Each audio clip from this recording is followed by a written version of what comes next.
வணக்கம். இன்னைக்கு நம்ம சேனல்ல பார்க்க போகிறது பலாக்கொட்டை கருப்பட்டி ஹல்வா. பலாப்பழ சீசனில் வீட்டில் இருக்கிற பலாக்கொட்டையை வச்சு இந்த மாதிரி நம்ம ஹல்வா பண்ணலாம். இப்போ இது செய்கிறதுக்கு தேவையான பொருட்கள் என்னென்னன்றதை இப்போ பார்க்கலாம். பலாக்கொட்டையை நல்லா ஒரு 10 விசில் வரைக்கும் நல்லா சாஃப்டாக வேக வச்சு எடுத்திருக்கேன். கருப்பட்டி, நெய், 1 ஸ்பூன் ஏலக்காய் பவுடர், கொஞ்சம் முந்திரி பருப்பு. பலாக்கொட்டை 10 விசில் நல்லா வெந்ததுக்கப்புறமா இந்த மாதிரி வெளியில் இருக்கிற திக்கான இந்த லேயரை முதல்ல எடுத்துடலாம். எடுத்ததுக்கப்புறமே உள்ளே இந்த மாதிரி ப்ரௌன் கலரில் இருக்கும். இதையும் முடிஞ்ச அளவுக்கு எடுத்துடலாம். உள்ள ப்ரௌன் கலர் தோலையுமே நல்லா எடுத்தாச்சு. இப்போ இதை மிக்ஸி ஜாரில் போட்டு நல்லா பேஸ்ட் மாதிரி அரைச்சிக்கலாம். வேக வச்ச பலாக்கொட்டையை இப்போ மிக்ஸி ஜாரில் எடுத்திருக்கேன். இதை நல்லா பேஸ்ட் மாதிரி அரைச்சிக்கலாம். தேவைப்பட்டால் கொஞ்சமாக தண்ணி சேர்த்து அரைச்சிக்கலாம். பலாக்கொட்டையை இந்த மாதிரி நல்லா கொஞ்சமாக தண்ணி ஊற்றி அரைச்சாச்சு ஃபைன் பேஸ்ட்டாக. இப்போ இதை அளந்துக்கலாம். இது எவ்வளோ இருக்கோ அதே அளவுக்கு கருப்பட்டியை நான் பொடி பண்ணி எடுத்து வச்சுருக்கேன். ஹல்வா பண்ணுறதுக்கு முதல்ல பேன் சூடு பண்ணியிருக்கேன். இதில் நெய் சேர்த்துட்டு முந்திரி பருப்பு முதல்ல வறுத்தெடுத்து தனியாக வச்சுக்கலாம். முந்திரி பருப்பு நல்லா செவக்க வறுத்தாச்சு. இப்போ இதை நெய்யோடவே தனியாக இன்னொரு பிளேட்டில் எடுத்து மாற்றி வச்சுக்கலாம்.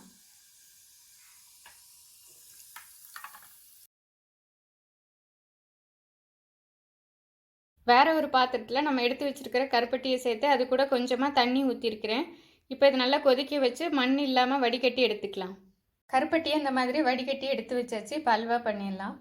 ஒரு பேனில் நம்ம அரைச்சி வச்சுருக்கிற பலாக்கொட்டையை சேர்த்துக்கலாம்.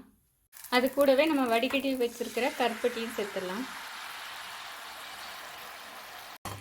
இந்த கருப்பட்டி பாகையும் பலாக்கொட்டையும் நல்லா ஒன்றா சேர்த்து கிளறிக்கலாம். கட்டி எதுவும் ஏற்படாத மாதிரி. அடுப்பை நல்லா சிம்மில் வச்சுட்டு இந்த மாதிரி நல்லா மிக்ஸ் பண்ணி விட்டுக்கலாம். இது மாதிரி நல்லா கலந்ததுக்கப்புறமா மீடியம் ஃப்ளேமில் வச்சுட்டு நம்ம கிளறி விட்டுட்டே இருக்கணும். அப்பப்போ அடிப்பிடிக்காமல் இருக்கிறதுக்காக கொஞ்சம் கொஞ்சமாக நெய் சேர்த்து கிளறிக்கலாம். ஒரு 1-2 நிமிஷம் கொதிச்சதுக்கப்புறமா கொஞ்சம் திக்காக ஆரம்பிச்சிடும். அதுக்கப்புறமா நம்ம நெய் ஊற்றிக்கலாம். இது கொஞ்சம் திக்காகிற வரைக்கும் கையில் தெறிக்காமல் இருக்கிறதுக்காக நம்ம ஒரு மூடி போட்டு சிம்மில் வச்சு கூட நம்ம வேக வச்சுக்கலாம். சிம்மில் வச்சு அப்பப்போ கிளறி விட்டு கொஞ்சமாக திக்கானதுக்கப்புறமா நம்ம நெய் சேர்க்க ஆரம்பிச்சுக்கலாம். ஓரளவுக்கு இது கெட்டியாக ஆரம்பிச்சிருச்சு. இப்போ இந்த டைமில் நம்ம ஒரு 2 ஸ்பூன் அளவுக்கு நெய் சேர்த்துக்கலாம். நம்ம முதல்ல ஊற்றின 2 ஸ்பூன் நெய்யே இது நல்லா உறிஞ்சிருக்கு. இப்போ இன்னும் கொஞ்சமே திக்காக இருக்குது. இந்த டைமில் நம்ம திருப்பியுமே ஒரு 2 ஸ்பூன் அளவுக்கு நெய் சேர்த்துக்கலாம். இப்போ சேர்த்துருக்கிற நெய் நல்லா அப்சார்ப் ஆகிற வரைக்கும் இதை நல்லா கிளறி விட்டுட்டே இருக்கணும். நெய் உறிஞ்சினதுக்கப்புறமா திருப்பியும் நம்ம நெய் சேர்த்துக்கலாம். இந்த ஹல்வா பண்ணும்போது முடிஞ்ச வரைக்கும் நம்ம மீடியம் ஃப்ளேம்லேயே வச்சு பண்ணணும். அப்போ தான் அந்த கருப்பட்டியோட பச்சை வாசனை எதுவும் இல்லாமல் ஹல்வா நல்லாயிருக்கும். ஓரளவுக்கு கொஞ்சம் இந்த மாதிரி திக்காக ஆரம்பித்ததுக்கப்புறமே கைவிடாமல் கொஞ்சம் கொஞ்சமாக கிளறிக்கிட்டே இருக்கணும். இந்த ஹல்வாவில் நம்ம கருப்பட்டி சேர்த்து பண்ணியிருக்கிறதுனால ஃபுட் கலர் எதுவும் சேர்க்க தேவையில்லை. கருப்பட்டியோட கலரே டார்க் ப்ரௌன் கலரில் நல்லாயிருக்கும். முன்னாடி இருந்ததை விட கூட இப்போ கொஞ்சம் கெட்டியாக ஆரம்பிச்சிருக்கு. அதனால் திருப்பியும் 1 ஸ்பூன் அளவுக்கு நெய் சேர்த்துக்கிறேன். இந்த ஹல்வா செய்கிறதுக்கு 3/4 கப்லேருந்து 1 கப் வரைக்கும் நமக்கு நெய் தேவைப்படும். இந்த ஹல்வா செய்கிறதுக்கு நம்ம சுகர் சேர்க்குறதுக்கு பதிலாக கருப்பட்டி சேர்த்துருக்கோம். பலாக்கொட்டையும் சேர்த்துருக்கிறதுனால இது ஒரு ஹெல்த்தியான ஸ்வீட்டும் கூட. ஹல்வா இந்த மாதிரி ஒட்டாமல் நல்லா திக்காக வர ஆரம்பிச்சிருக்கு. இந்த டைமில் நம்ம திருப்பியுமே கொஞ்சம் நெய் சேர்த்துக்கலாம். இன்னும் ஒரு 2-3 நிமிஷத்தில் ஹல்வா ரெடி ஆகிடும். ஹல்வா இப்போ நல்லா திக்காயிடுச்சு. பாத்திரத்தில் ஒட்டாமல் இந்த மாதிரி சுருளை வருது. இந்த டைமில் நம்ம ஏலக்காய் பொடி சேர்த்துக்கலாம்.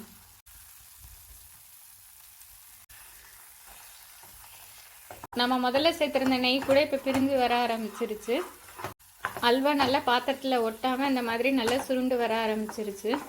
இந்த டைமில் நம்ம வறுத்து வச்சுருந்த முந்திரி பருப்பை சேர்த்து ஸ்டவ் ஆஃப் பண்ணிக்கலாம்.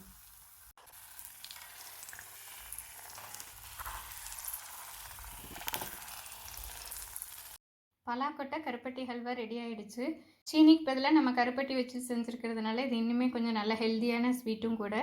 இந்த வீடியோ உங்களுக்கு பிடிச்சிருக்குன்னு நினைக்கிறேன். இதை நீங்களும் ட்ரை பண்ணி பாருங்கள். இதே மாதிரியான இன்னொரு வீடியோவில் உங்களை சந்திக்கிறேன்.